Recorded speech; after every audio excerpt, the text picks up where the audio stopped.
Good evening, ladies and gentlemen. This is M.L. Elric. Tonight's author, Sean Windsor. Tonight's story, Dead Man.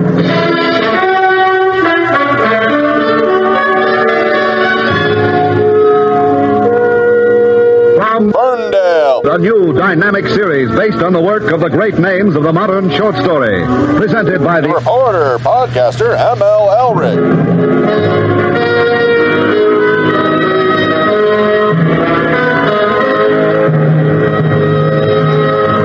Reporter, podcaster. Well, that's a moniker I'll have to get used to. You know, when a Reporter turned podcaster. searching for material becomes one of his main jobs. And one of mine is to read stories of all kinds. Adventure, romance, mystery, comedy. Always looking for strong yarns. Well told that will achieve the big result, entertainment. You ask interrogative questions around my suit. It's gone. What are you doing? Come on. That is not paid for by them. That is paid for by the people of Detroit. You might be qualified, ML. I'm not qualified for this job.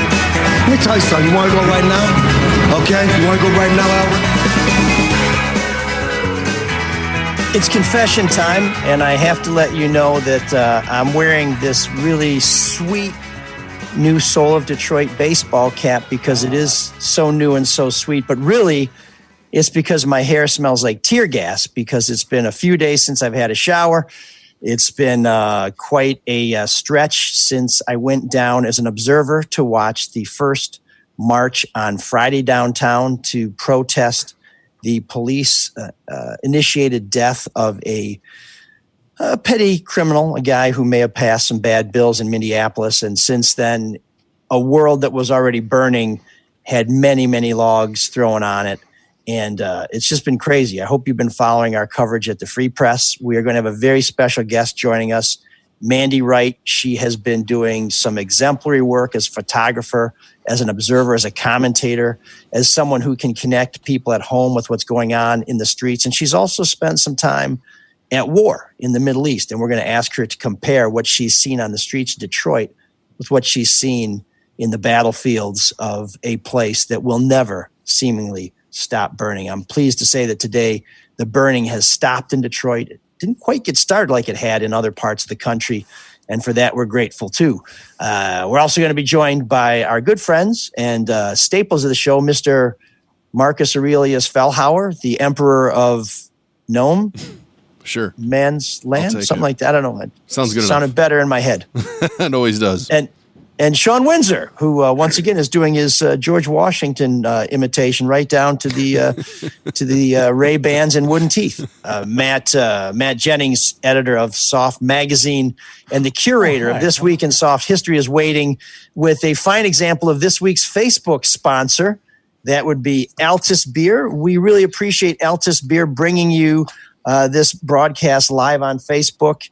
If you're listening at home, you can always watch us. You can go back even after the live broadcast is there. It'll be curated, so you can always watch it. If you're watching us now, you might want to listen to us because you're only getting a portion of the show. You're missing room 7609 and a lot of the really cool stuff we do at the end of the show. But right now I want to start with something really cool myself. That's Altus Beer. If you remember Altus Beer when it first came out, it's best forgotten, but it's an original beer. It's got original Detroit character, but it has more flavor and is more worth your time and your palate than ever before. It's making a comeback here in the greatest city in the world, and it's the do anything, anytime with anyone beer. If you're having trouble finding it because you're not going to your bars or restaurants, they're reopening soon, so you can ask for it from the tap, but you can also find it at grocery stores and convenience stores and fine markets throughout our area. Just ask them to carry it. If they don't have it, if you're trying to find out who does carry it, go to altus.beer. That's altus.beer. A lot of great things that started in Detroit went away, but boy, I'm glad Altus is back. It's a lager that packs a serious punch, and that punch is flavor. So altus.beer, thank you for being our Facebook Live sponsor, and thank you for supporting the Soul of Detroit. Folks, we're going to have some more sponsor reads in a few minutes. I just want to remind you, I don't think I do this enough, if you go and do business with one of our sponsors, we try and do business with people that we feel good about endorsing. We turn away some advertisers. Not lately. because there ain't no advertising. But these people have stuck with this show, and we want to stick with you. So please let them know that you found out about them from the Soul of Detroit. Yeah, so please. Thank you, everybody. Now, a quick gratuitous plug about our sweet hats. These just arrived last week. They're on sale at drewandmikestore.com, where we also have a sale on our hockey jerseys. You can get those 20% off, and we will throw in a free autographed Kwame Sutra with those. Those will ship in time for Father's Day, and they'll also ship in time for Bi Curious Day, which, Sean, what day is that again? I have no idea. I'm sorry. I tuned you out there for a minute. Okay, yeah, that's not on my calendar either. I'm, 100% He-Man, not that I'm judging. I was distracted when you introduced, you said myself. You said you were cool. I don't know. I was lost after that. Sorry. Yeah, I tried to use some very small words, but I did speak a little fast. So no, sorry. Whenever you say I'm cool, myself, I sort of tune out after that. I'm sorry. Go ahead. The most relaxed man in Michigan. Please Sean continue. Windsor. Yeah. Hey, Sean, I think some kids are on your lawn. Go spray him with a hose. Get the rake. or now I guess we're just firing rubber bullets. So so if you saw our tease for this week's show, you saw a picture of me on the streets with my colleagues from the Free Press with a Detroit police officer pointing a weapon at me that appears to be some sort of shotgun. It's actually it's like a 12 gauge, but it fires non-lethal loads. It's meant to disperse crowds. Fortunately, once we identified ourselves as media, the officer did not fire upon us. Now, some dude who went running behind me caught one between the shoulder blades. So it's usually best to try and talk your way out of that, because not only is it true that you can't karate chop a bullet, you can't talk your way out of one, or you can't outrun one either. So we want to tell you a little bit about what it's like to be through this, but it's great to be with you guys. And I purposely didn't want to text you. I didn't want to talk to you because I've been following your Twitter feed, and I would rather save it for the show. Plus, you were a little bit busy to deal with me for any reason whatsoever. But I'm just, can you walk us through that? When you got the assignment to go down there, how do you prepare to go down there? What did you think you were walking into? What did you know about what you were walking into? So Friday, I was working on what I'm always working on, a Kwame Kilpatrick story. And then my daughters wanted to go to the march, and they said, you want to march with us? And having been roughed up a bit by cops in the past, I have my own feelings about the proper interactions between our sworn peace officers and the public. In general, I think they do a great job, and they're some of the finest men and women who are treated poorly and underpaid and underappreciated, which I think is an injustice in and of itself. Amen. But I said, I can't go down there and participate. I'm a reporter. I am objective. I can't appear to be taking sides. But my daughters are old enough and they're smart enough to look out for themselves, but I'm still a dad. So I put on my Soul of Detroit t-shirt, my Tiger cap, and I stayed a little bit away from them just to keep an eye on things. Just told them what anybody going to a protest should know. Don't get between the cops and the protesters. And if you see a bunch of people getting together and seeming like they're getting worked up, get the hell away from that, because they're not getting there to have a quick hand of bridge. So we were going down Michigan Avenue, and I noticed the police were driving down Michigan Avenue trying to make a way. And my daughters were pretty close to the car, so I just kind of came out of the crowd and tapped them and said, step to the curb. And then I noticed some people really trying to provoke the police, pounding on the police car, yelling things at them. I don't know if people were spitting inside the car or not, but they certainly were breathing inside the car, which actually right now, if you're not wearing your mask, is damn near a felonious assault, if you ask me. And so I was trying to encourage people to step back and just let the police go through. I didn't say power to the people, and I didn't say, the pigs are right. I just said, let them go. We're here to march. Let them go through. And so there were some pretty tense moments in that crowd. Some of these marchers were pounding on the police car, punching holes in the windows. We were walking with a couple of cops who were on foot, and at one point they were like the sugar cube covered with ants, and a captain was reaching into his pouch for his gas mask. And I said, guys, let's just keep going west on Michigan Avenue So a few of us kind of provided an escort to them, as much to keep the march going as to protect them. And somebody ran up and grabbed one of the cops' caps and threw it. And I said, let me go get it for you, because this guy was about at the edge of his patience. And somebody in the march ran the cap up to the cop and gave it to him. And I just thought, there are some rational people here.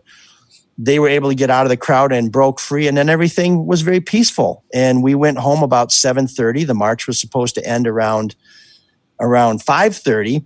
But we went home and thought nothing of it. And I went back to work on my Kilpatrick story. And I got a text from one of our listeners, Frank, who's not just a listener, he's a supporter of the show, loves 7609, and a Northwestern Tech grad, by the way. Hey, all right. So, it's a good man all around. And he said, you got to turn on Fox 2. So I go downstairs, and it's bedlam downtown. I mean, it's heartbreaking. My former colleague and good friend Jessica Dupnack is going live when somebody gets murdered just down the street from her. One of our stellar photographers, Junfu, was right there, and he's even closer to the shooting than anybody else practically. And I'm like, what is going on? So I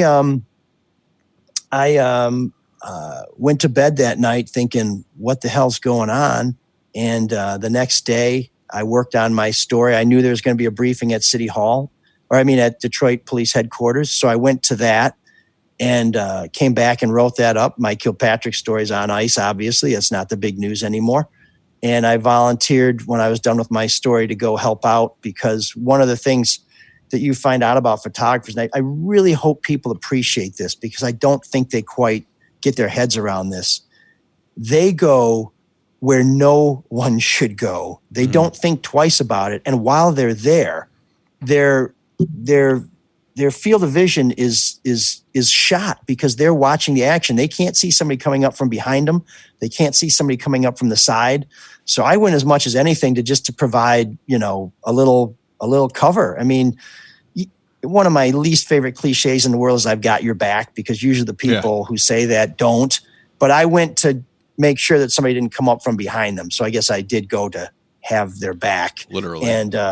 And one of our photographers on Saturday had the camera swatted out of her hands by a police officer as they were apprehending some people at the Joe Louis Fist. And at the time these people were standing on the Joe Louis Fist, I have no sympathy for anybody who's going to destroy some of our icons here in Detroit. Mm-hmm. But when the cops swatted this camera out of her, I just said, I don't know who to cheer for here. I'm getting downtown, and I'm going to try and help out where I can. And then I've just been going to the daily briefings and then hitting the streets. And it's been a moment where I have seldom been prouder of the people I work with and what we're trying to do, because we're not there to take sides, folks. We're the ones there who are helping you get unedited, unbiased look and now sound of what's happening, so you at home don't have to go there. And as someone who you can make up your mind, someone who is at home and not going down there and watching, Minneapolis, Los Angeles, New York, Atlanta, it looks really bad, but in comparison to Detroit, it seems like a pretty good job by the police here in keeping things calm. What's your opinion of that from down on the ground and what you saw, aside from the one guy who knocked the camera out? Do you think they're doing a better job than maybe other municipalities?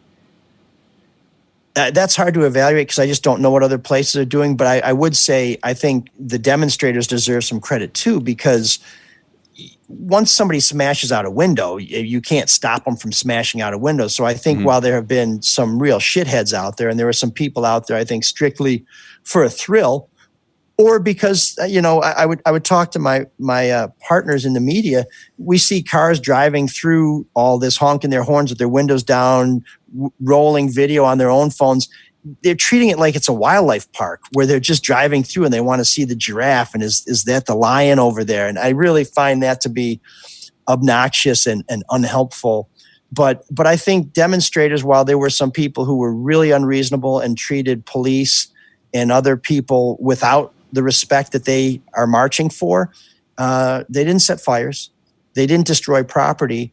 I think the police deserve some credit for that, but I think the demonstrators deserve some credit for that too. And just to get back to that picture, and I realize Drew is dream weaving upstairs right now. But what happened was at some point at night, the police just start looking for clusters of people and they tell them to move on. They want you to move on.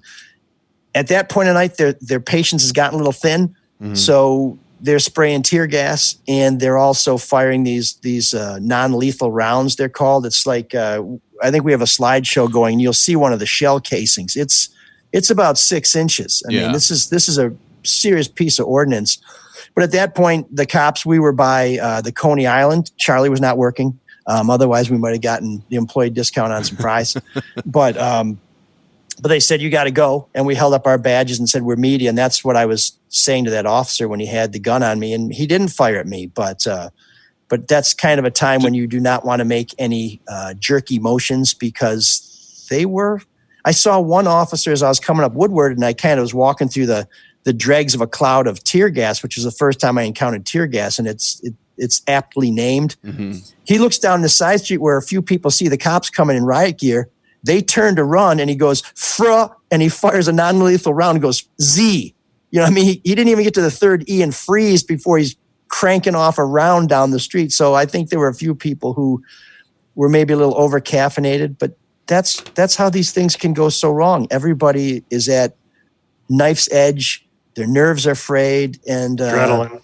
Yeah, and we kind of lose the purpose of why anybody's there. They're peace officers to protect the peace, and the marchers are there to try and bring about meaningful change in some deep-seated societal ills. That doesn't include taking a shit on the front of the Nike store, which I think may be the greatest text I've ever received. David Jesse, what was one that? of our stellar colleagues, sent because we have a group text to try and keep track of each other. He said, "Sure. I am witnessing, believe it or not, people trying to take a shit on the front window of the Nike store." That takes some amazing dexterity. I mean, yeah, that's you'd have to get your butt. Speaking of firing a non-lethal round, I don't know how that works, but Mike, Mike, tell us about what happened with our colleague, Mr. Hunter, and how he got singled out there for a second, and how you guys had to say no, he was with us. Yeah, so before the incident in front of the Coney, we were on, I believe it was Woodward, and some cops came running up to us because, some of this may be on us. We had finally regrouped because the little clusters we were looking for had been dispersing. So, Team Free Press kind of assembled there, and cops came running up to us to say, you got to go.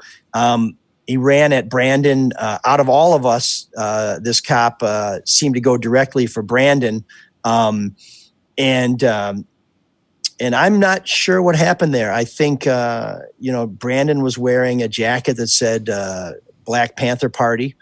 Maybe the police had been watching that.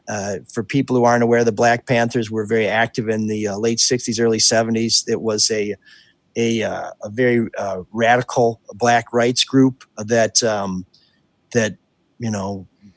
was believed in armed insurrection.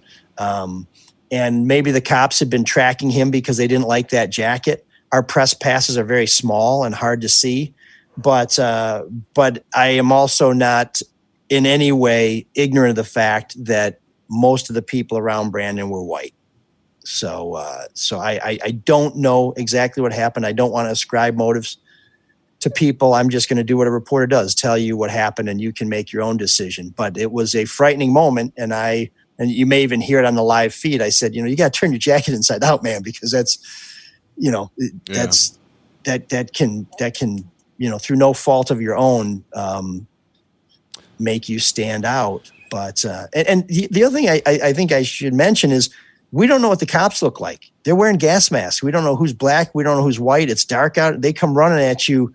This is generally not the time to fill out your census form, but it was a very troubling moment. Brandon is a smart young guy and a terrific addition to our staff. And, he didn't appreciate it. And I don't think we do either. And our editor, Peter Badia, who is one of the best editors this newspaper's had since the late Neil Shine, he wrote about it. You can see it at freep.com. We had some other reporters who also had encounters with the police. But I want to be clear. This is not a feel sorry for the reporters. I mean, if you feel sorry for us, just subscribe to the damn paper so you can pay us. shit ain't free, folks. Okay. But I think the important point is if police are not taking care with members of the media who are clearly members of the media and who are going to tell the world, how do you think they're going to treat you when there's nobody around? I mean, if they're not hesitating to jack us up, your ass is new mown grass. But I must say, every officer I encountered was pretty reasonable. Hey, let me ask you this, because it's kind of been popping in my head. You see a lot of people, everyone seems to have their phone out.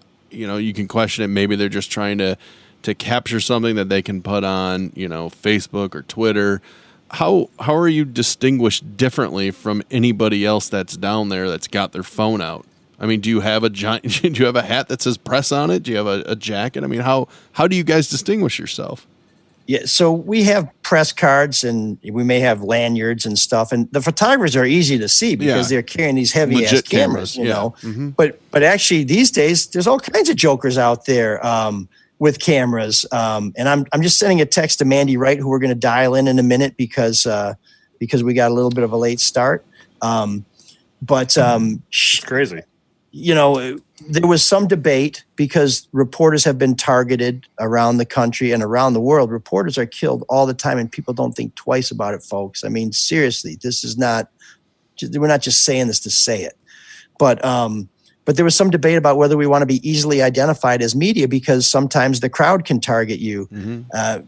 Once we sort of regrouped on this, I'm a little more familiar with this because I used to cover Cedar Village when I was at the State News in East Lansing. Yeah. But my suggestion to our editors at the Free Press was, I want everybody to know I'm a reporter because I'd much rather fight with some shithead in the crowd than get shot. Yeah. You know, if you're going to have somebody mistake who you are, make sure the police know who you are because they are the ones who have the lethal weapons. And if you run up against some little douchebag, you know, with his crocheted hat and his I think I'm Drexel from True Romance hairdo, I can take that guy, okay? I'm not worried about him. I'm gonna dial Mandy up in a second, but before I do that, I wanted to ask, can't remember who asked on Facebook Live, have you seen pallets of bricks dropped at street corners that protesters are using or walking, marching with? Have you seen anything like that? And, you know, obviously we do know they've used bricks to break windows.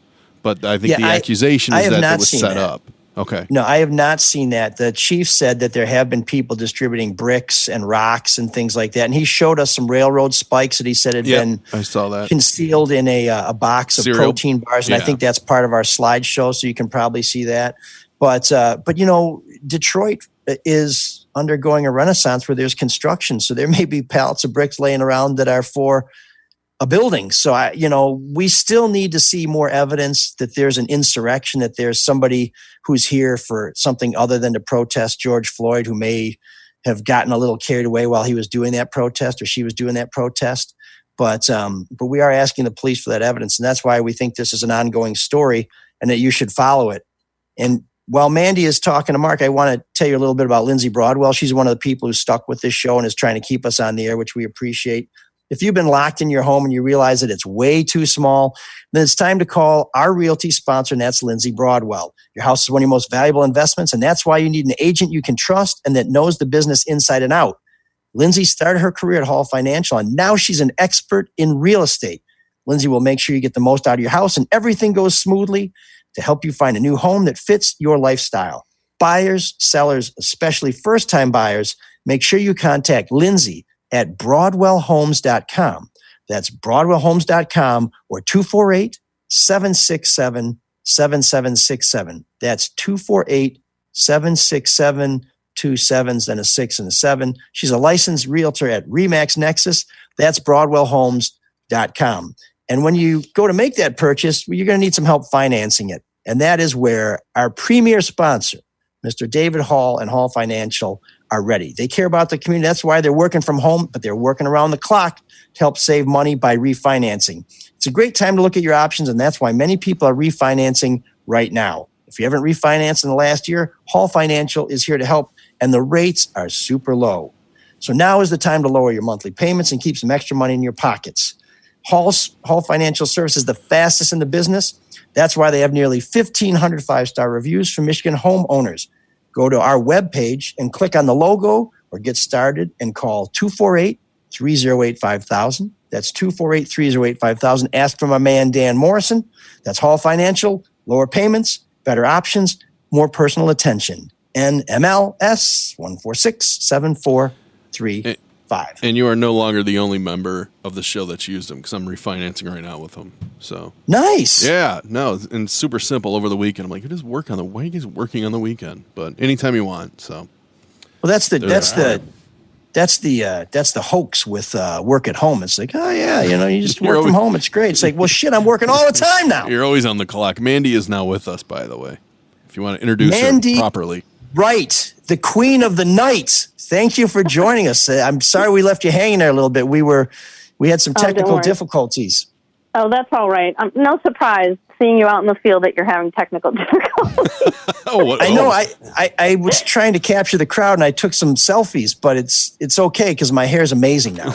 Well, I just really want to thank you for having my back out there. I really appreciate it a lot. So. That I wasn't trying to help you. I was trying to get on camera. I'm kind of having a little withdrawal from TV. But no, Mandy, you did such a tremendous job, and we've heard from so many people.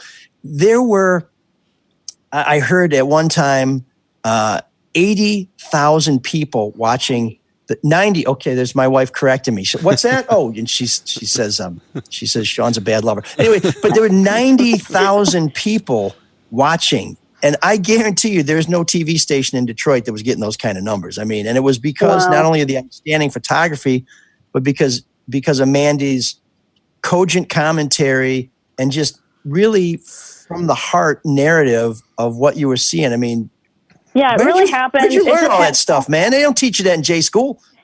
Yeah, well, I didn't go to J school. That's probably why. So I needed to, but I didn't. But you know how it works, so the School of Hard Knocks.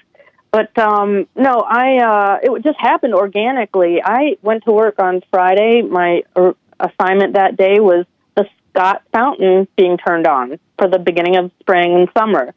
And so we knew there was going to be an organized protest, but that was the later shift was going to take that on. I kept an eye on sort of what was transpiring out of the protest, and it started to get progressively as nightfall came. And this was really before all of the protests around the country had started ramping up. And so I decided that I'll go on standby. I'll go finish the march because the other folks had been working it tirelessly. And I just went. And we have live stream equipment. We have a Teradek and a video camera, but I felt like if you're going to be in a crowd, you need to be really nimble. You have to be able to move. So I just relied heavily on the iPhone. And anyway, it did begin to escalate Friday night to the point where once the riot gear came out, I thought, this is time to go live. This is the time to go live. It was pretty compelling. Did you ever worry for your safety in there? And if you worried for your safety, from whom? So what happened, things began to get heated the minute the police brought out riot gear and pushing protesters back from Steve Eiserman Drive, or that River Road Drive that goes past the Rensen, back up onto Jefferson. And as soon as they got the protesters up on Jefferson, the protesters were really angry, and the crowd was large. I don't have numbers, but the crowd was really, really large, and traffic was still coming down Jefferson Avenue in both directions. And I wasn't really, I think adrenaline has a lot to do with how I operated that night, but I just really tried to keep an eye on my exit route and respect the police. They have their job to do, respect the protesters, and just navigate that way. So fear didn't really, I was never afraid, to be honest with you. I should have been probably, but it didn't unfold that way. Well, you've been to war. I mean, how did this compare to what you saw in the Middle East? So I was in Iraq. I covered for the Knight Ridder team that owned the company before Gannett, and I was sent with a team of reporters and photographers to Baghdad post-invasion of Iraq, so things had calmed down a little bit with the front line.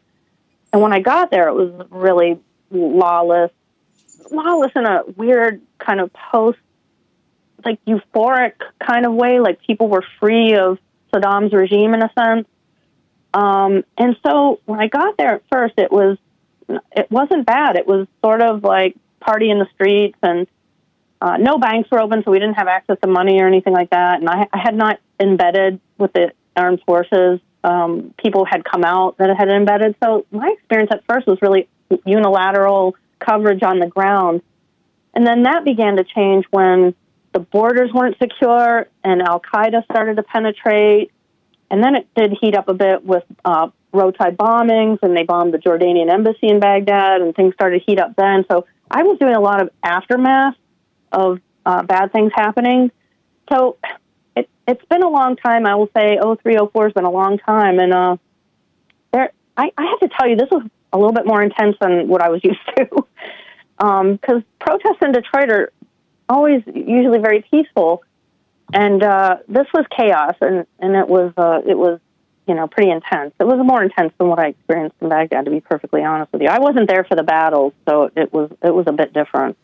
Well, there was a calmer end last night, and I know you interviewed, and he's getting a lot of good attention, is Stefan Perez, 16-year-old, went down to march, pretty much quelled the crowd. Can you walk us through that from your perspective? Because I know you interviewed him. I did. So I did not take that long march. They marched deeply into Southwest Detroit last night, miles. My colleagues, bless their heart, they marched for miles with this group. And I watched the live feed just to make sure nothing, there were no disruptions. And they were working their way back. It was almost curfew, and they were working their way back up Michigan Avenue. And at that point, I hadn't really distinguished who the leader was, but it became really clear that Stefan was really because they got up there, the police were at 3rd, blocking the entryway to the headquarters, and they had a show of force that was fairly intimidating, and they meant business. They really were going to make some arrests and so on and so forth. They had warned that the crowd needed to disperse peacefully because of the curfew that was imposed by Mike Duggan. And it was 8 o'clock. And so this young kid grabs the bullhorn. He's lost his voice. He's been screaming for hours during, peaceful protesting. And so that was clearly the leader, and he really was desperately trying to get people to disperse and go home safely. And so it was dramatic. It was really dramatic. And the police kept, saying, you need to disperse. They started to march the, protesters up 3rd a little bit. So it was beginning, that tension was beginning again. And this kid just took over and pleaded, it was just amazing. He just was pleading in a poetic way to get people to leave, and lo and behold, this crowd disperses, and it was like this weird. I can't even describe it. So I identified him. I didn't know who he was, and I got him on our live stream, and he said, I don't care about the media. I care about the message, and he just wanted to get people home safely. And he said, I don't want to be a statistic. And to me, those words are really meaningful for a young man of color. I don't want to be a statistic. What does it tell you?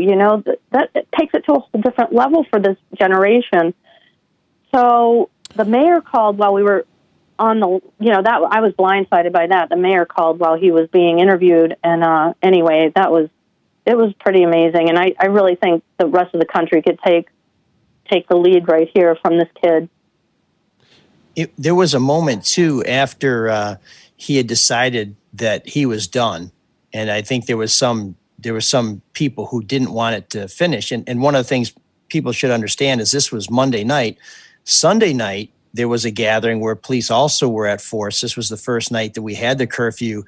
And I think protesters who were used to having their run of the city very quickly found out that the police had some new strategy and boxed them in, and then started, basically running them, setting them fleeing, and then finding little groups and dispersing them. And I think people who came there Monday, and I don't know how much Stefan had been watching that, and Brandon Hunter, who was the guy Sean was talking about earlier, who police seemed to single out when we were all clustered on Woodward Saturday night, did a great job writing about Stefan. You can find that story at freep.com.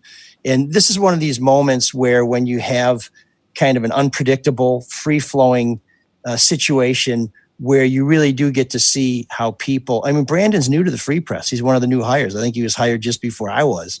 And just before I was hired this time. But it was an opportunity for people to rise to the occasion. And it was really great to see how many super talented people are still at the Free Press. I don't know half these people. Most of the people I know either took buyouts or got laid off or died because it's been a while since I was at the Free Press. But our photo staff is always one of the things we've been known for.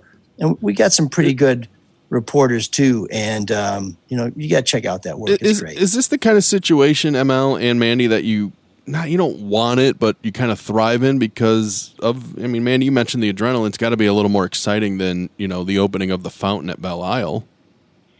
Yeah, but violence, quite honestly, civil unrest is never a good option. So it's one of those things where I'm an observer, so whatever happens, I observe, and it's not like I enjoy it, right? It's so inappropriate, but it's something that happened in front of us, and we have to cover it. So you just have to be ready. You just never know. And what happened in Minneapolis, quite deserving of public outrage, and it's just taken on this whole new animal kind of, Do you ever feel like anybody, I'll say maybe protester or be it cop, is playing to a camera? Have you ever felt that way? Not in this particular situation. Everybody sort of had their own position in this. A lot of angry messaging about police brutality. Also, the police have their job to do. They never got in my face. I'm really lucky. And, quite honestly, it's probably an aspect of white privilege, right?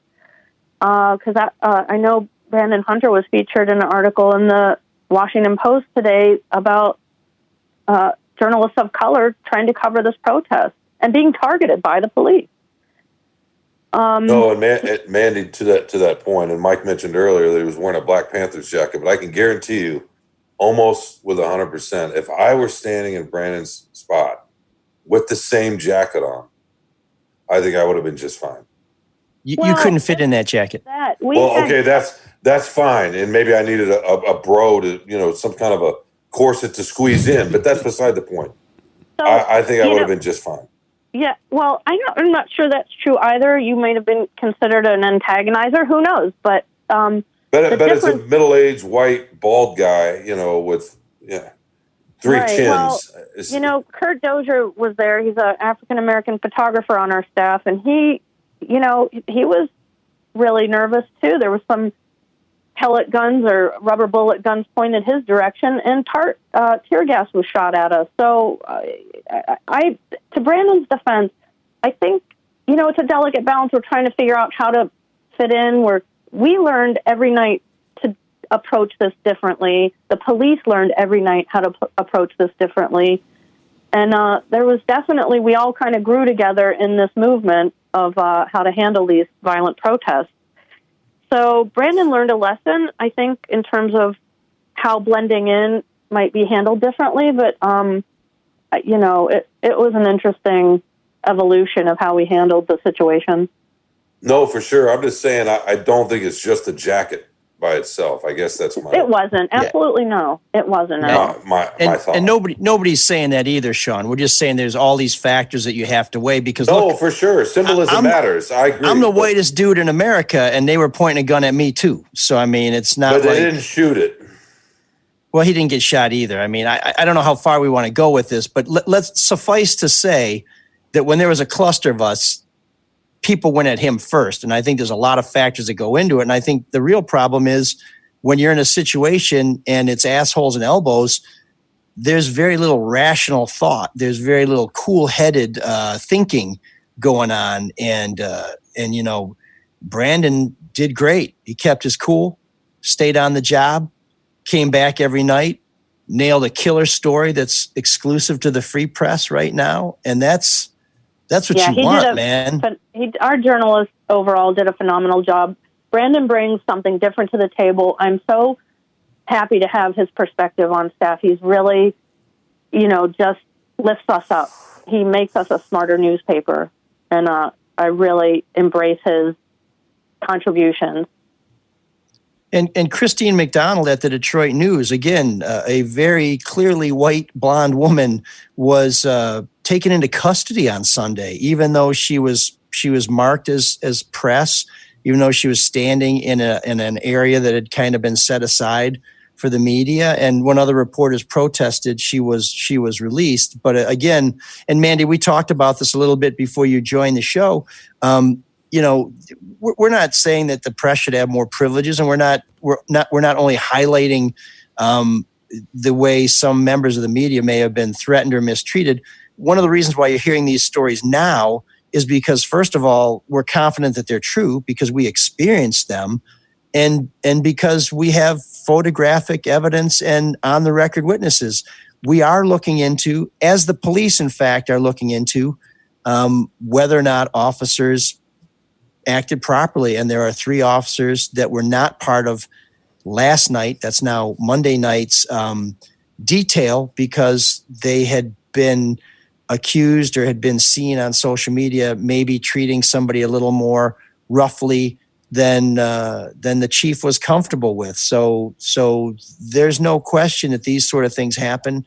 People are looking into them. And my hope, and I think the Free Press is going to stay on top of this, is to make sure that everybody who felt that they were not treated appropriately gets a fair investigation and that the truth comes out. I will just tell you, as much as I respect the police, I'm going to be very curious to see how these things come out, because when the police jacked me up in a church several years ago, the investigation found that I had assaulted the police by flying backwards with their hands on my chest. Now, that's a matrix moves like I've never seen. If Neo could do that, Mr. Smith and all his buddies never would have taken over the world. But we'll see how that goes. We're going to follow that. And right. And I think that Minneapolis is a real, and I hate to use the term wake-up call, because this seems to be happening way more than we need to have this happening. That de-escalation tactics and training is imperative for these police departments. I just can't stress it enough. And, and freedom of the press and knowing the difference, they have their jobs to do. I totally understand that. We have our jobs to do, and we're the eyes and ears of history. And people, it's just, I get it. They have a job to do. We, and Chief Craig said it in a press conference. He said, like, the badge you have to identify yourself, to walk into your corporate office, headquarters at the Free Press, is not the badge that a person behind a riot shield will notice as, So we changed our tactic and how we marked ourselves, and with the help of the police department, might I add. I was just going to say a couple of quick things. One, to your point, Mike, you're about the Detroit News reporter. You're right. That happened all over, including Louisville, where there was a blonde female television reporter, I think with a yellow vest on, with a big microphone and a cameraman standing next to her, and they got shot at, right, with, I think, rubber bullets. And this was in Louisville. And that obviously happened everywhere. It was just when there's a group, who you're going to look to in the group, that's a different dynamic. But real quickly, one thing that's heartened me a little bit, to Mandy's point, with the police, and obviously the Mayor Duggan's staff reached out to the Free Press. That happened with the Minnesota governor. That happens with the mayor of Minneapolis. That's happened in Atlanta. I think that's happened in a lot of different places where the politicians and the chief of police and the police in general are trying to work with the press to let them cover this. The president's a different matter, but at least on the local level, there's some communication, and I think that's a good thing.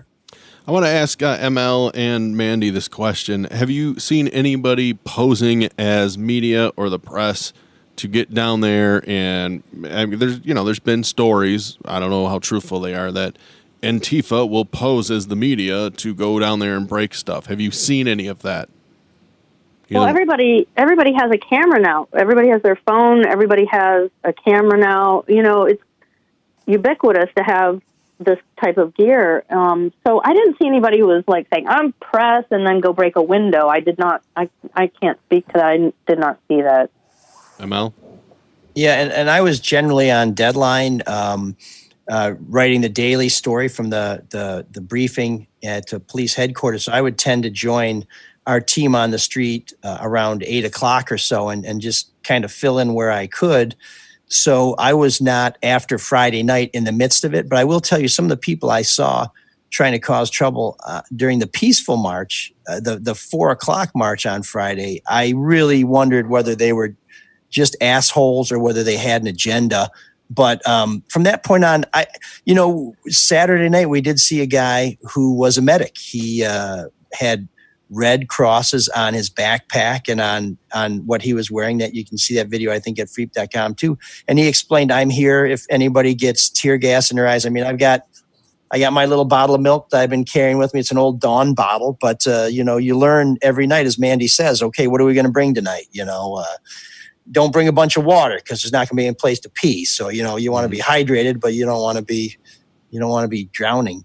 And this guy said, I'm not part of a big group or anything, but he said he was part of Anonymous, which is an international hacking group. So was he somebody out there? Was this cosplay for goobers, or was he really part of Anonymous? We don't know. They also don't have an ID either, but, I did not see people out there who seemed to me like they were, we heard about people with walkie-talkies and commands and things like that. It was loud. It was fast. When the officers were making a frontal assault, it was sprint. They were sprinting at the crowd, and things happened very quickly. So it wasn't like you had time to really identify who was who, in a sense, when that was taking place, because we were all running to get out of harm's way. And, it just, when there's chaos, you almost have to sit back and review the footage to see, what I was filming. It's such a blur, I don't even remember. The other interesting thing from a media aspect is for the 3 months prior to all this, the story was coronavirus. And now no large gatherings, and now you have large gatherings all over America, and you don't really hear, you see a few stories here and there, but you don't hear it from the crowd perspective. Was there any concern about that? And maybe this is more for you, ML. Has the mayor talked about that? Oh, yeah. There have been a lot of people here and across the country saying we're worried that these are going to be hot spots and we won't know for a couple weeks. And how are we going to contact trace anybody? It's like, hey, were you the guy who was screaming at a cop? Could I get your address?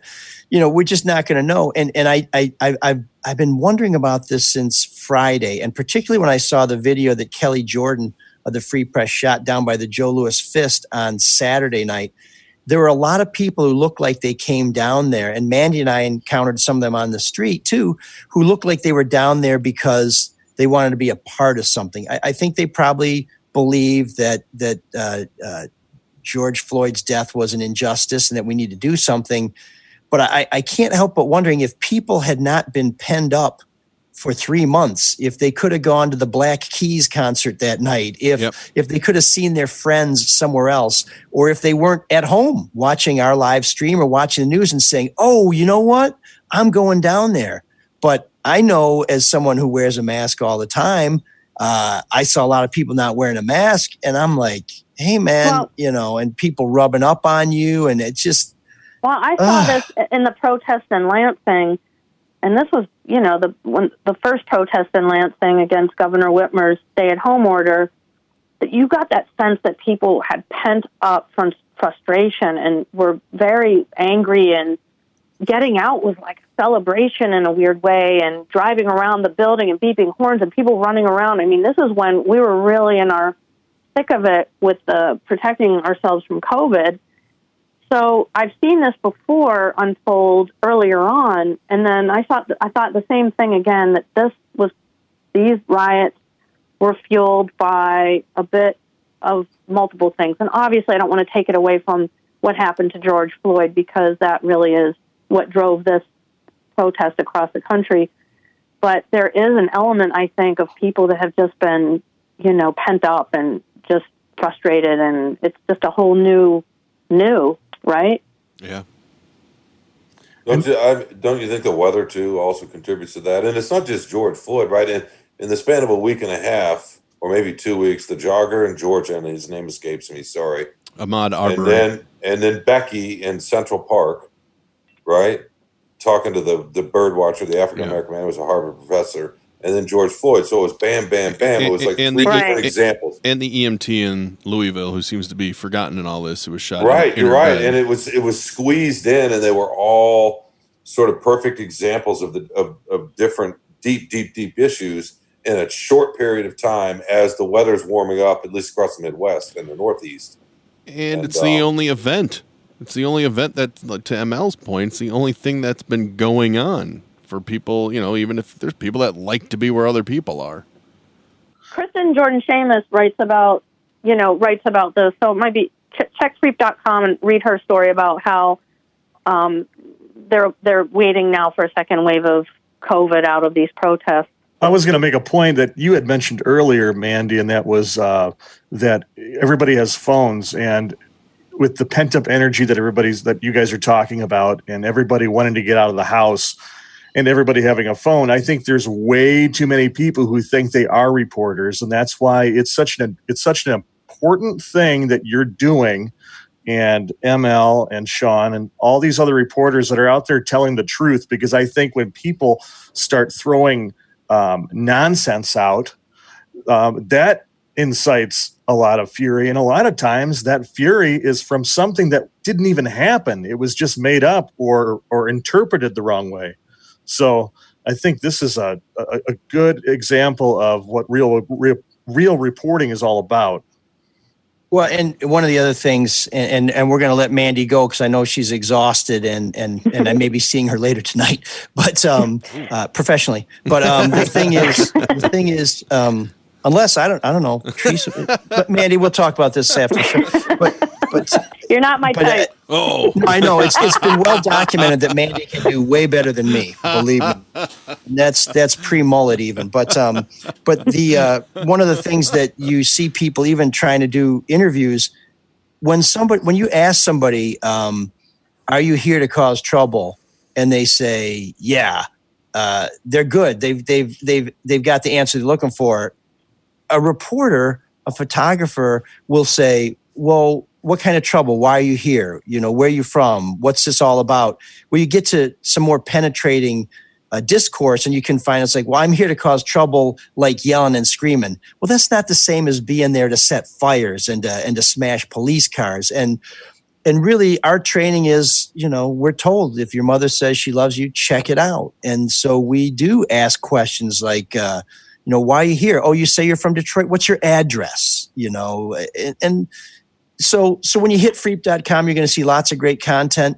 It's all free to you, but it's not free. So if you're there and you would be so kind, hit the subscription button too, because that's what pays to keep Mandy on the street. And I'll be on the street soon too when the layoffs hit, but I'll be performing personal service contracts with, some people call it private dancing. I'm not here to judge, but hey, Rick, before we got to keep Mandy working. Thanks for having me on, and thanks for having my back through these protests, ML. You've been a great help. Mandy, you're the best. I am a barnacle on the ship of truth, and you are a able captain. Thanks, man. I appreciate it. Thanks, Mandy. Okay. Thanks, Mandy. Boy, Mandy deserved a lot better metaphor than that. But this is what happens with live broadcasting, folks. We're going to take a very quick break to introduce you. Hopefully you know him because he's a sponsor of all the Red Shovel Network shows, a gentleman named Mr. Luke Nowacki. And the reason we want to talk to you about him is because these are very difficult times financially, and you need a good captain. Oh, so it does make sense. It's all coming full circle. There is a plan to steer your financial ship away from the shoals. And if you don't know what shoals are, it's a place where you don't want your ship to go because apparently it's very bad. Very bad indeed. They're not beautiful. You're getting lost in another metaphor. Oh, sorry. You know who I blame? China. So in the month of March alone, the Dow was up and down like a yo-yo, going up 1.5% or more on 5 separate trading days. And folks, it has not gotten better since this coronavirus hit. So to put that in context, in the course of 2017, there was only one such trading day where the market was so volatile. Volatility appears to be back. And if you have concerns over your investments or would like to discuss your strategy, give Luke Nowacki a call at 248-663-4748. That's 248-663-4748. Or email at lnowacki, that's LNOWACKI at jhnetwork.com. That's JH is in hotpantsnetwork.com. I don't know why I came up with hot pants. Anyways, Luke has been doing this for nearly 19 years and has helped clients through the dot-com collapse in 2000, the 9/11 downturn, the 02-03 downturn, the housing and financial collapse of 08-09, and can help you presently. He will make it all about you, sweetheart. Securities and investment advisory services offered through Royal Alliance Associates Inc. Member FINRA SIPC. Royal Alliance Associates Inc. is separately owned, and other entities and/or marketing names, products, or services referenced here are independent of Royal Alliance Associates Inc. Oh man, the geeks have inherited the earth. Did I do that? What a dork. Does him wanting to play with us again mean that he's turning into a geek, or we're turning into cool guys? So lately we've had a lot of competition for Geek of the Week. This week, I'm going to make it simple. I'm picking 3 winners to share the crown. Oh. You, fat, angry bastard. You, skinny little dick in the black beret. And you, pretend Rasta man with your crocheted hat and your fake dreadlocks, or maybe they're real dreadlocks. I don't know. They didn't. Yeah, I got close enough to slap that hat off, but I didn't. I showed restraint. You guys who are at a peaceful march and wanted to attack a police car going through the march, that is not cool. That is not getting the message out there. That is causing trouble. And if you're really worried about police brutality, do you want to put yourself in a position where you're provoking the police to brutalize you? No. You endanger yourself, you endanger your fellow marchers, and you endanger people who understand that the real message is to push for reform of the police, not to push the police. So we got some pictures of you. I'm going to try and figure out who you are. So today you're Geek of the Week, but next time I see you, I'm going to knock your dick in the dirt.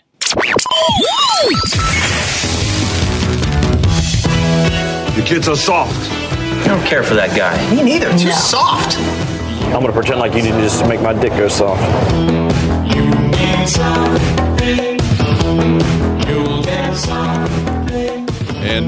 And take it away, Matt, because now it looks like ML has disappeared out of nowhere. Where did he go? Oh boy, That's Teresa okay. is mad, I think. It's your segment. It's your time to shine. Okay, well, here's what happened. And your challenge today is to make Sean laugh legitimately. Oh boy, that's going to be a hard one. He's just sitting there, very grumpy. Come on, man. Stone-faced, man. Come on, man. Okay. Good luck. All right, well, let's get started. This is what happened in This Week in Soft History. In 1783, a hot air balloon was launched to demonstrate the large bag filled with hot air would rise, which later explained how Trump got in office. That was cute. I wanted to see if Democrats would like this joke, so I reached out to Nancy Pelosi for a comment, but she was too busy forcing a back alley gastric bypass on Chris Christie. I like that dual offender to left and right. Yes. There you go. I like to keep it even, Steven, because that's what I am. You still have not made Sean laugh, though. That's the problem. No, I wish I was. You know what? If I was next to him, I would tickle him after every single joke. I'm laughing inside. There's a smirk. I see a smirk on his face. That's your stomach. Oh, yeah. Oh. Shot fired. Man, whenever ML's not here and it turns into like Animal House. This is the time. Oh, when the boss is away, oh, right. The kids will play. All right. God, the idea of him being anybody's boss. Yeah, it's frightening, isn't it? I don't know how anything would get done. Everything would be late. No, I'm just kind of a side contractor here, so, maybe he's Matt's boss, but he's not ours, Mark. He's my boss, yeah. What else happened this week? In 1994, the Mickey Mania Parade premiered at Walt Disney World and still continues to this day. But due to the current COVID-19 restrictions, all the parade players were replaced with aggressive New York rats. Hey, that's the thing they do every night there? I do not know. Oh, I think that's when I hear the Disney parade thing, I think of Nancy Kerrigan. Does anybody remember when Nancy Kerrigan was on the parade? This is stop buying. No, well, I think she said it was the most stupidest thing ever. Most stupidest. That's my favorite Nancy Kerrigan moment. Outside of why. Never has a victim been so demonized like Nancy Kerrigan. I saw that one meme where it has Nancy Kerrigan talking to someone in the ice rink, and what's her name? Tonya Harding. Yeah, Tonya Harding is kind of like skating past her, and it says 2020 on the left, and under her it says COVID-19. Oh, that makes sense. That seems about right. What else happened this week? Was that one of your soft history bits? No. Okay. I don't like this episode anymore. Just curious. Keep moving. Hey, just remember, you don't have to edit it. In 1997, Larry King was spotted shopping at a shoe store in Key West, wearing only a pair of swimming trunks, and a colorful waist pouch and a short-sleeve shirt. The woman helping him to try on shoes was uncomfortable, but tried her best to accommodate. That is until he asked her to find shoes that would match his bag. Good one. Why is Larry King shopping part of any This Week in History? I don't know. Because for the joke. It was an important event. It's like nothing happened this week. Nothing happened this week. And in 2011, controversial Dr. Jack Kevorkian died at the age of 83. Kevorkian was known as Dr. Death and had spent 8 years in prison for giving Jeffrey Feiger the means to pay for such a stupid haircut.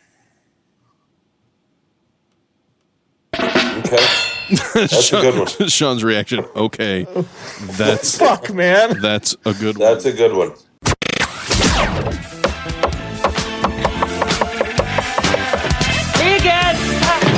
There's an all-night party in room 7609.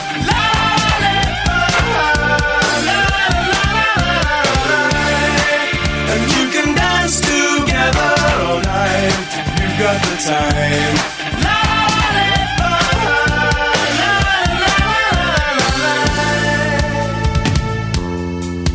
So we were talking earlier in the show about Antifa, and are they out and about? And I said, we're still waiting to get evidence.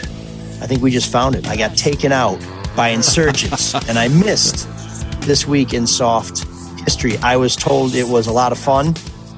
No one has told me whether it was more fun without me. I think they're being too polite. Well, it went faster without you. I think I would just sum it up as best one yet. It sounds like Scarlett Johansson's lovemaking. Are you goes sure? Faster without me. Are you sure it was? That was 10 unnecessary words there. Was that your point, Mark? And now we're up to 20 unnecessary words. Well, Can we go for 30? You did mention Anonymous at one point too. That would be more the their way hackers, than yes. Antifa. So. And we already have Facebook won't let us post our website, so I think the internet is turned against us. The show is doomed. Well, anyways, we just wrapped up Bass Month on Room 7609, which was brought to you by Elric.com, the makers of fine custom-made bass guitars. Check one out. Hit the lottery, get 2 of them. But I can't leave Bass Month quite yet because I love the bass guitar, and I love it when it takes the lead position in music. And there are 2 things that happened after our last episode where we featured John Taylor of Duran Duran playing Planet Earth. One of our listeners pointed out quite rightly that I made a major error of omission by not mentioning that the B-side on the Planet Earth signal is Late Bar, which is the theme song for Room 7609. Wow, what a good ear by that listener, man. I know, man. There's some sharp mother scratchers out there. And we did get something that may be the silver lining of COVID-19. John Taylor has been trapped in his house and started a series where he explains how some of the big hits that Duran Duran did came together, and he plays them, and he explains both how hits are put together and how it goes. Last night at the fair, by the big wheel generator, a boy is stopped and his money is grabbed, and the air hangs heavy like a gull in wine.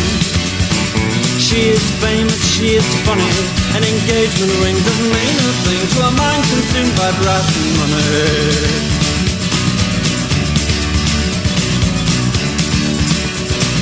And I walk home alone, and I walk home alone.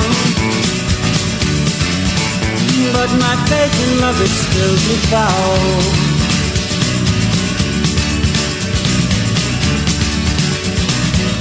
The last night of the fair, from a seat on a whirling waltzer, the skirt is sent for a watching eye, it's a hideous trait on a mother's side. From a seat on a whirling waltzer, the skirt is sent for a watching eye, it's a hideous trait on a mother's side.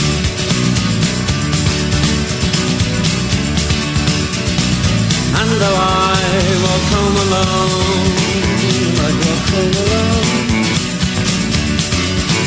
but my faith in love is still devout.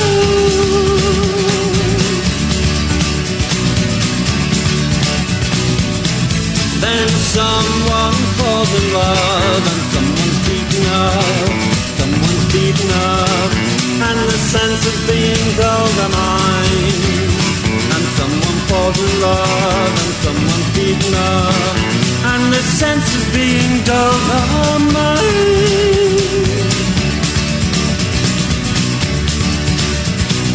And though I walk home alone, I might walk home alone, but my faith in love is still devout.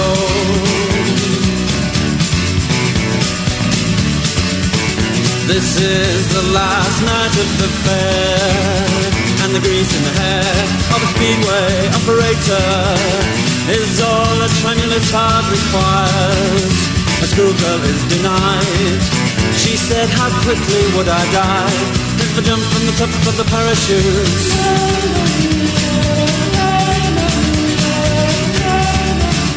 This is the last night of the fair, and the grease in the hair of a speedway operator is all a tremulous heart requires.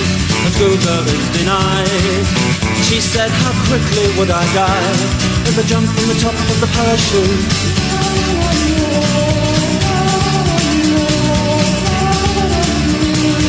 So scratch my name on your arm with a fountain pen.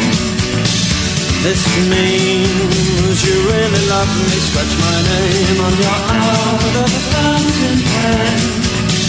This means you really love me.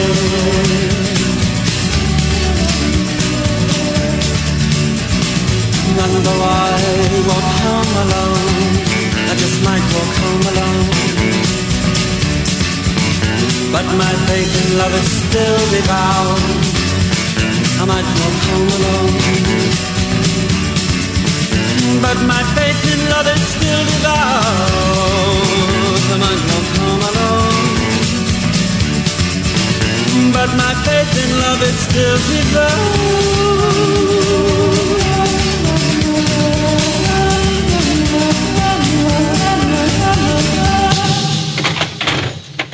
As I was saying before the Smiths so rudely interrupted me, John Taylor has a series on YouTube where he talks about how the great Smiths hits come together in the bass section and his interplay with drummer Roger Taylor. But here's why I can't let go of the subject. He's also doing some other interviews, and he has one where he does an interview with Susanna Hoffs of the Bangles. And Nice. fellas, let me just tell you, still looking pretty good, Oh, she looks Susanna great. Hoffs.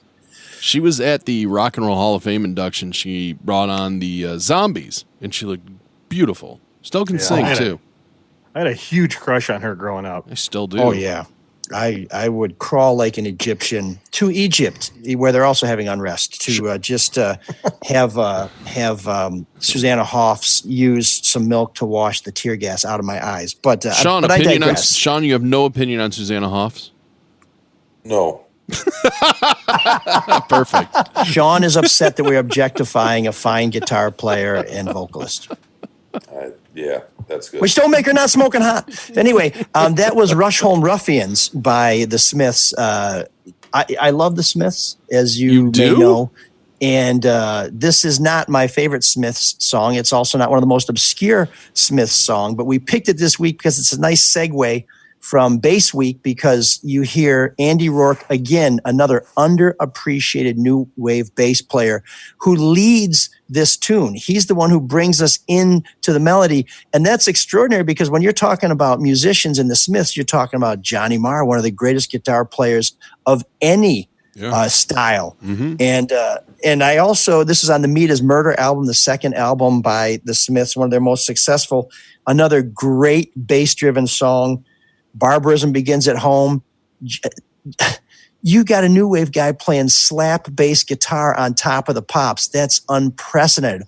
All tremendous reasons to talk about Andy Rourke. But I also want to bring this in because Rush Home Ruffians makes me think about some of the ruffians that we ran into on both sides in Detroit this past week. And because I think when we think of new wave and it's a very English originated genre, we think of it as sort of maybe a little bit, keep your pinky out while you're sipping your pink champagne cocktail. In a way, I think of new wave as very Detroit. Where were the greatest bands from? Manchester, working class industrial town like Detroit. Where did the rhythm sections get their inspirations from? Motown. Morrissey, the unurbanist guy ever, one of his favorite things to do is listen to Motown girl band 45s. The rhythm sections, Duran Duran, the Smiths, they listened to funk. They were inspired by the great Motown bands and some of the older bluesy cats. Echo and the Bunnymen, where are they from? Liverpool, a working class band. And maybe one of the sort of the poshest new wave bands, Duran Duran. A lot of those guys are from Birmingham, or as they would say, Birmingham, which is a working class town too. So when I say I admire new wave music, it's not just because of all the things we talk about every week, but because in a way I feel it connects with Detroit. It is a music for working people, and it is a music that I think still resonates today. And if you like it and you have a tune that we don't play, you can reach out to us at mlsoulofdetroit@gmail.com. You can leave us a message at 313-288-9070. That's 313-288-9070. What do we say? 313 Butterfield 8. Yep, you got 90. And there's finally a new outgoing message, which I think just sounds wonderful. So if you want to hear that, call, but make sure you leave a message. That's is that the one where don't tell Morrissey does the triple stacker meat ad for Wendy's? You'll have to call and find out. Oh, sweet cliffhanger, man. Did Morrissey? That's how it's done. Let me ask you this, because you talk about working class. When I think of working class, you don't think of many vegetarians, which Morrissey is. I mean, the song we just played is from Meat is Murder. But did he ever get any backlash in the early... When did that album come out? Because he was a vegetarian? It came out, I think, in around 83, and he actually told the guys in the band he did not want any of them pictured eating meat while they were working on it. So I think there was some internal controversy because people felt like he was big timing them. But what about fans? Really had become very radicalized by that point on vegetarianism and animal rights. Yeah. So, but what about fans? Were they turned off by that, or did they not care because they liked the music? I don't think they cared. Yeah, I mean, I don't know that there was a big pushback. I was reading that when the album came out, he actually talked a Scottish TV show into showing some either vivisection or slaughterhouse video during the evening newscast. I think that was somewhat controversial. But if you've been to a Morrissey show, you know when Meat Murder comes on, you probably want to go get a beer because unless you want to see and a hot dog animals being, it's not for the faint of heart. God, he just sounds like a joy to be around, Morrissey. He's always so upbeat and positive. There's a ton of vegetarians that are great artists. Rob Zombie doesn't eat meat. Well, now, I mean, I'm just thinking in the 80s where he was, I mean, he's got to be one of the early ones. Well, and one of his great lyrics are why trifle? Something about life's complexities when the leather runs smooth on the passenger seat. So I guess he's willing to have leather on the interior of his car. Or maybe that was a subtle jab at someone with a sweet... I would take it as being ironic, if anything, if he said it. Morrissey? Ironic? Yeah, imagine that. Yeah, no, he was a man of the people who hated the oppressors, and now he seems to be somewhat sympathetic to the nativists in the UK and not so keen on immigrants, which is funny because he and his entire family are immigrants from Ireland who ended up being in the projects in Manchester. But we could go on and on. We will have. Everyone's I promise. A hypocrite. I promise we'll have more Smiths on the show in the future. That's a good pick. I Rush like Home. Yeah, and there were a lot of ruffians out there, and what the hell? I like it. Maybe some Beatles. Sean can't stop talking about it, so that's the good thing. Yeah, no. I'm just waiting for Hewlett Perkins. So anyways, thanks for listening. I'm sorry this show was a little choppy. We're all a little sleep deprived. We've had some Antifa hackers targeting us, and I think if it wasn't our cogent observations, maybe it's the smell of my hair that brought a tear to your eye at home. So apologies. Your game is way on, baby. But we also, before we go, we should encourage you to get your Father's Day purchases in as soon as possible. We have these sweet hats are now available for $20 at drewandmikestore.com. We're having a sale on our hockey jerseys. Once they're gone, folks, they are gone. 20% off. We're going to throw in a signed copy of the Kwame Sutra there.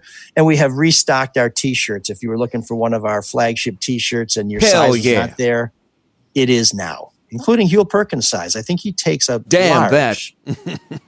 Okay, maybe it's an extra large.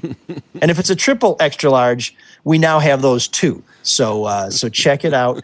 These will ship in time for Father's Day, for Mother's Day next year, in time for Ramadan next year. Yes. Shamalama Ding Dong Day, all this stuff. We got you covered, man. Beautiful. So just go buy this shit because we could use the dough. And if you want to donate, you can donate. Mark, how do kind people give us their money? mlsoladetroit.com, little donation bar. And all the old past episodes are on there, too. It's a really lovely website. That's right. So don't miss it. And Mr. Matthew, what's the word there? And let's not forget about Dave Hubbard. He was actually a donor from last week, and he owns the butchery. And I decided to come in there, and I had two of the best steaks of my life over there. They are fantastic. They've got aged steaks. They've got new steaks. They've got smoked salt. Did you get them for free? Yeah, I was going to say. I paid. No. What's going on, Maz? We do not. We do not take handouts. Remember, we talked about this last week. No, but did you ask him if we he wanted just to handed advertise? out a spot? Yeah, no, a free spot. No, sir. Okay, but he is a donor. He paid. He did pay, Okay, and fair he's enough. interested in advertising. So perfect. I think we're even now. Yes, we will follow up with him. If you'd like to advertise, we have a crack sales staff, which means we do. They crack. will sell you crack, And things will fall through that. Mm-hmm. Yeah. So, but they're working on it. There's a 12-step program for everyone. We also have a unique program called Camisole. It's based on Cameo, where you have some celebrities read some Yang and you give them some money, and it's usually pretty funny. We call it Camisole because it's unique to us. Finally, someone has taken us up on our offer. A gentleman named Christopher donated $50, and we're going to read his message. Now, you only got to give us $20 or more to get your message on here. We'll read just about anything. We are going to have to put some limits on there, but we're going to let your imagination create those limits. So here's our first Camisole message from Christopher. And I'm interested to see how this hits the other guys, because when I read it, I was like, is this tongue in cheek or does this guy want a piece of us? Anyways, here we go.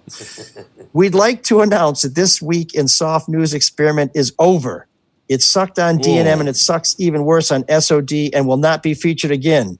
4 stars. Love the show except for the parts that suck. The shitty music segment is at least interesting and can be recognized as music created by musicians. All that can be said for this week is the random words do mostly make complete sentences. Generally, Team Sean. Mark is an underrated interviewer. ML stories are quite well told. I subscribe to Freep.com because you asked and it's important. Also figure how to make it possible to make those recurring donations, slackers. I know. That's on me. Hey, I just finally got the phone message out. That took me 4 months. I sense a lot of pain, but I also sense a lot of love, which is really what I felt on the streets of Detroit. So, Chris, thanks for the dough. Thanks for the advice. We'll take more of it. And as you can tell, there's not much we won't say on the air. So test us, bitches. Mark is an underrated interviewer, isn't he? Oh, I don't think so. I just ask questions. And just remember, if you don't laugh during Soft History, I'm doing my job. And you're not alone.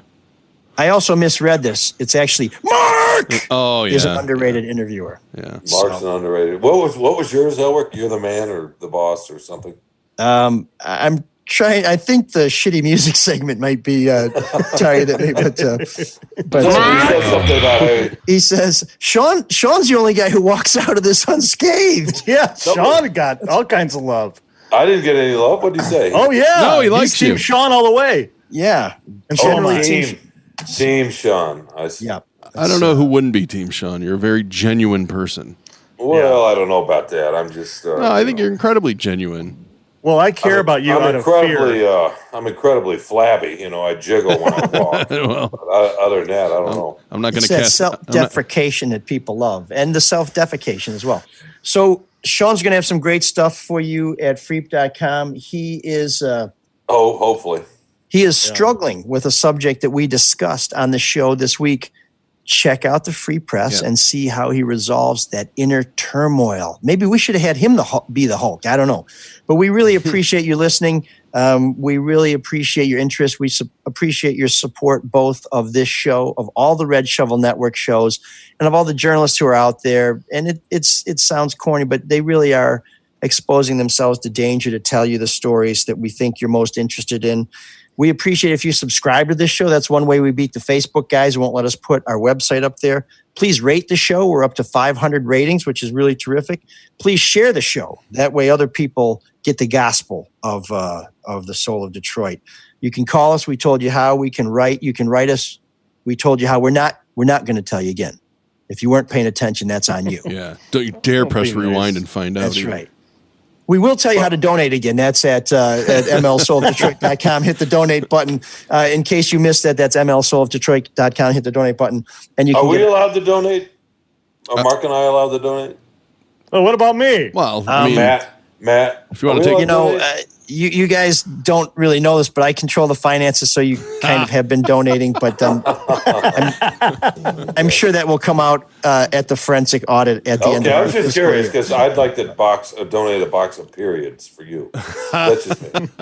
Well, let's keep your biological cycles to yourself. I mean, I suppose if you use a semicolon once in a while, that'd be all right too. I'm recommending periods, fewer conjunctions, definitely fewer commas. Well, since we're speaking grammar, I have to dash because the mayor's having his briefing and we're going to find out what's coming next. We'll have that for you at freep.com. Damn, I'm pimping for everybody. I'm like the new Matt Jennings here. And make sure you go to the butchery in Sylvan Lake, I believe. And we really appreciate you. Please listen to all the other shows. That's Charlie LaDuff's No BS News Hour.